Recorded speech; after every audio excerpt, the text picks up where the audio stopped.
Could this be the most modern take on a men's green fragrance currently available?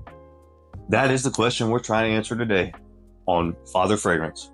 We're doing our first full bottle review of a niche fragrance today, and it's one that is perfect for the upcoming spring and summer months.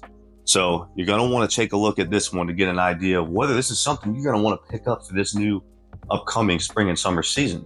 With all that being said, we'll first jump in with our presentation, our scent profile, then we'll get into performance and price, and then overall, what do we think of this at the end of the day? So don't go nowhere, stay tuned, and we'll get right into it.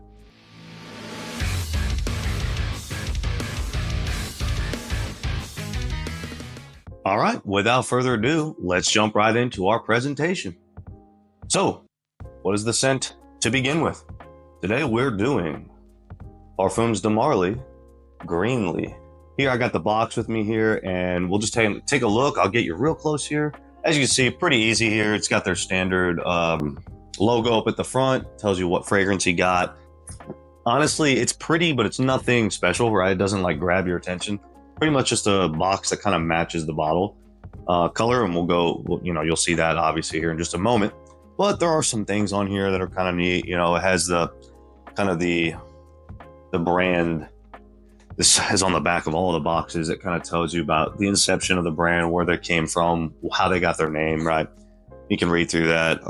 It has it in French, and also they were very nice enough to translate that to English for us, which for country kids like me who don't know nothing but a little bit of Spanish here and there, kind of helps, right? Also on the side, they give you this little kind of breakdown of what they were trying to capture with this scent. So this one says, luminous and woody signature, enveloped by green apple. As you can see there, it might be tough to read, but yeah, that's what that says. So nothing special here. It's got this, I'll kind of open it up here and show you. On the inside, there's like this tri-flap thing that opens up. This thing holds the cap when it's sitting in there. That little perfectly fits in there. And it folds up, and that's all there really is to it. Nothing special, but it is still nice. Like I said, I like to keep boxes that are a little nicer, but this one's nice because with this, if you ever wanted to, resell it or something, it kind of carries a little more value when you have a full presentation. So that's the box. Now, moving on to the bottle. The bottle is super nice. I think this thing looks awesome. Beautiful green color, completely translucent. You can see right through it, right? It's got this, oh my gosh, it's such a cool glass see-through thing, which is not super common. I think the only other one for the men's line anyway is Sedley, which is like a kind of a blue color, an ocean blue, which is also really pretty. But the rest of them kind of have an opaque, like painted glass or metal on them, so you don't get this cool translucent effect.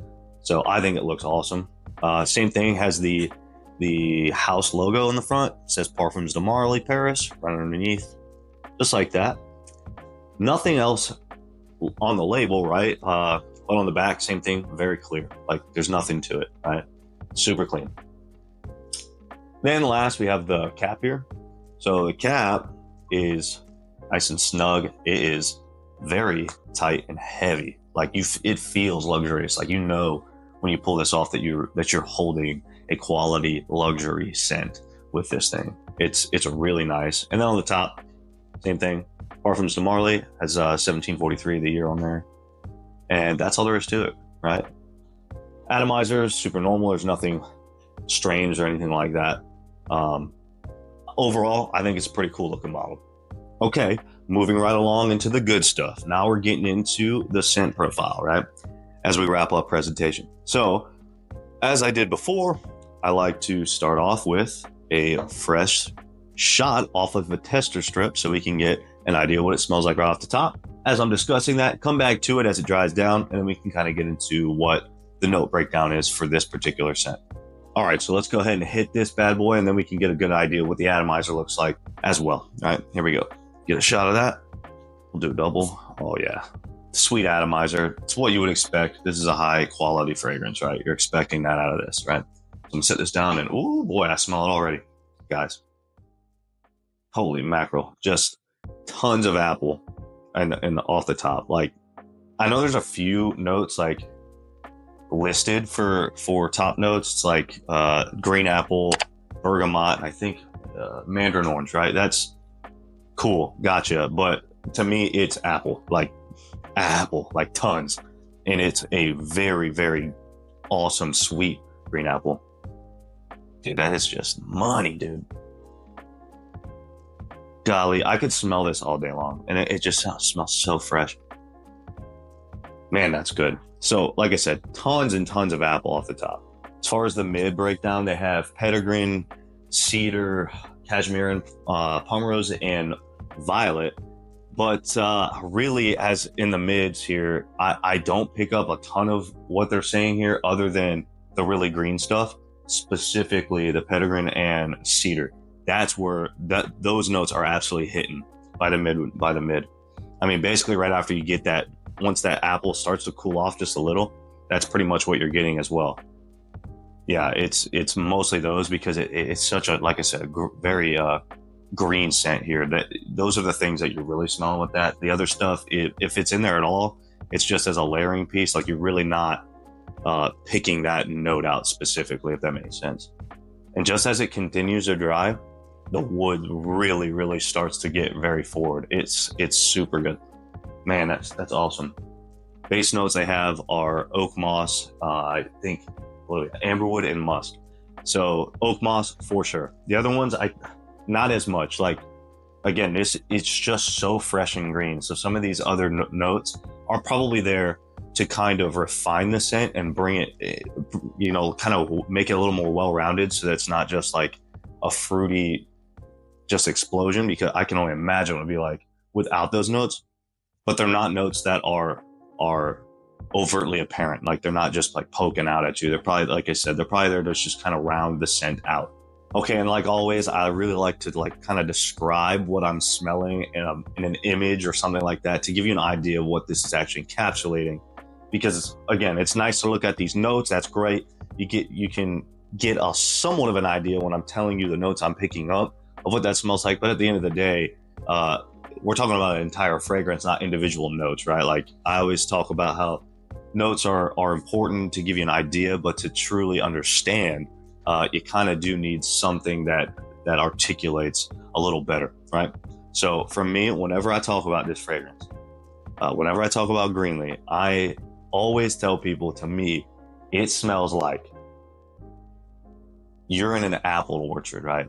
Like you're just walking through an apple orchard, picking fresh apples off of these freshly bloomed trees with just beautiful green grasses all around you and deep woods all surrounding it. It's like so fresh, fruity, and woody. Like it just feels like you're prancing through like we're just all here just doing our thing, dancing around in this green fruit forest. It, to me, smells so good, like mystical almost. This is really good stuff. On scent profile, you'll hear people say that this like smells to them like apple shampoo. I can see where they're coming from to a degree, but obviously it does not smell the same. So like, what's that, Fructis, right? Just apple shampoo. It has like familiar scents from that kind of, but that smells like a cheap synthetic, like goofy fruit fragrance. This does not. This smells like a refined gentleman's spring fragrance, like a very, very fresh spring day. It's so good. So I'd never understand the knock when people call this frequently people will refer to this as a kind of a basic or generic scent.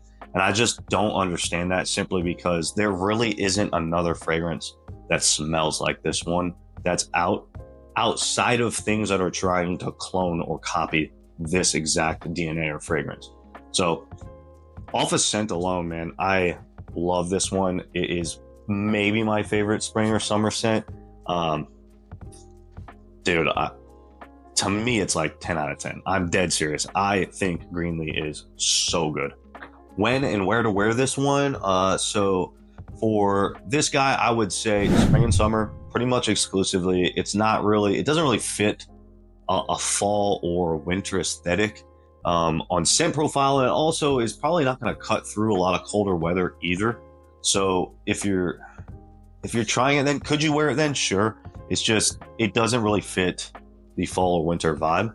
And then also for occasions, right? This is not a super formal smelling scent. So you can wear this on daily wear, right? Quick to the office, to work, the grocery store, church, something like that. Nothing, it's not going to be, you're not going to feel like you're dressed up too much with this fragrance if you're doing that. But also you could wear this to a more formal event and probably still stand out. Like not a lot of people are wearing this anyway. So you're probably gonna be okay with that. So I would say pretty much any occasion, this thing is good to go. All right, cool. So now we know it smells really good. At least I think it does. It smells fantastic. But is it going to last? When I spray this on, is it even going to be worth wearing, or does it disappear in 15 minutes? Well, I got good news for you. For me, this thing lasts for a long time, especially for a fresh fragrance. So if you've seen some of the other reviews I've done, the fresher fragrances typically don't last as long. A lot of the fresher notes are very fleeting. They kind of come and go. But on this one, you get even the top notes stick around for a long time. Like that apple lingers all day. You always smell it, even late dry down. So when you spray this thing, I mean, it'll get you at least a full work day. You know what I mean?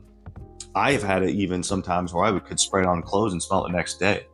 It stays for a long time, especially for the kind of fragrance it is. How does it project? I would say well. It's not a screamer, which is good. I've talked about that before. It's not a screamer, but absolutely something that people walking past you or you walk past them will notice you. They're going to smell it. Like it, especially if you apply, maybe a little more or whatever. You can always do that. If you want it to be louder, just spray more. I don't recommend that. A normal amount, 4 or 5 sprays should get you just fine. I would say it's a few feet projection. Like my wife regularly picks it up as I walk by or sitting near her on the couch, a few feet away. She can smell it.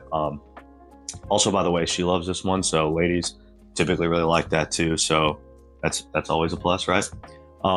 And then sillage, so moving through is good too. It's not like a monster. It's not beast mode, but it absolutely projects well enough, or excuse me, sillage is going to trail well enough to where people behind you and moving past you and things like that are absolutely going to pick that up.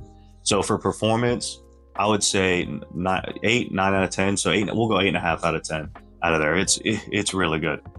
Okay, and then the last thing I always like to look at is pricing. So this is where we're going to get into, is this worth it kind of territory, right?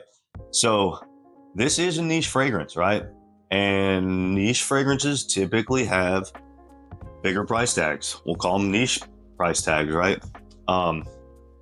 It's not cheap, right? So all the Parfums de Marley are relatively expensive, and depending on size, right, you can get some variation in there. This is the 125 milliliter bottle, and then also you have a 75 milliliter that they sell as well. But the price range on this thing is pretty wide. Like you'll see this listed all kinds of different stuff. So it retails for like, I want to say $370 right now for a 125 milliliter bottle. So pretty expensive, but don't recommend purchasing it at that amount. Like you can regularly find this go down on reputable discounters for as low as $170. I wouldn't count on that. Those are very few and far between. I did happen to find this one for that much with some discount codes and such. But I would say on most discounters, you can expect to pay somewhere between $200 and $250 for 125 mil. So it is expensive. I'm not saying that it's not. And then at the end of the day, is it worth that price? Ultimately, it is up to you when you smell this, whether it is or not. For me, obviously I bought it. I think it is. At $170, it is well worth that. This thing will last me years. It smells fantastic. It's kind of specific to spring and summer, right? Like I said before. So it's not something you'll be wearing every single day. And because of that, it's going to last for quite some time. So at $170, a fragrance this quality, I think it's worth it, man. I really do. That's just my opinion. It's going to ultimately be up to you after you smell it, though, whether you think that that's a good fit or not for that price point. Okay, so taking all of these things into consideration, our scent profile, our performance, our pricing, at the end of the day, what are we going to rate this bad boy? So given the fact that I just told you, I think the scent on this is absolutely a 10 out of 10 scent. I would say that this is the most modern take on a green fragrance currently available for men. I really truly believe that. There's nothing else that smells like this. I don't care when people tell you that it smells generic. I don't understand that. Again, there's nothing that smells like this other than clones of this fragrance. That's why I just think that this is, it's so unique in that front. It feels modern. It doesn't feel like outdated or anything, which a lot of green fragrances can. This is, it's just really, really good. And because of that, I think, given the fact that you're getting, this is niche quality, as it's coming from a niche house, you're getting, you do have to pay that niche price. Well, it's kind of par for the course. Like, you expect that. So the pricing doesn't bother me that much, especially given that this is something that will last you a long time. As you can see, I've had this a few months and it's really not been warm enough to really be wearing it anytime soon. So this thing is barely taking a dent. So as we get into that, obviously this will go down some more, but this will last you a long time. So everything taken in consideration, just because of the scent and it performs well, that price point doesn't bother me so much. So to me, this is 10 out of 10 fragrance. I mean that. This is probably top 3 of PDM for me. And I know I'm pretty alone in that, but I truly love this scent. I think it's awesome. Well, thank you guys so much for watching this. I really do appreciate having you guys stop by and listen to what I got to say about this. I hope you found this interesting and informative. If you didn't, I'm really sorry about that, but I really am happy that you stuck around to watch this. If there's anything that you thought I could do better or something I missed on here that you really wanted to know, I really would love to see you send me a comment so that I can reply to you and get back with you and figure out what might work a little better next time. Again, thank you so much. This has been Father Fragrance. I'm Tyler. We'll see you next time. Stay smelly, y'all.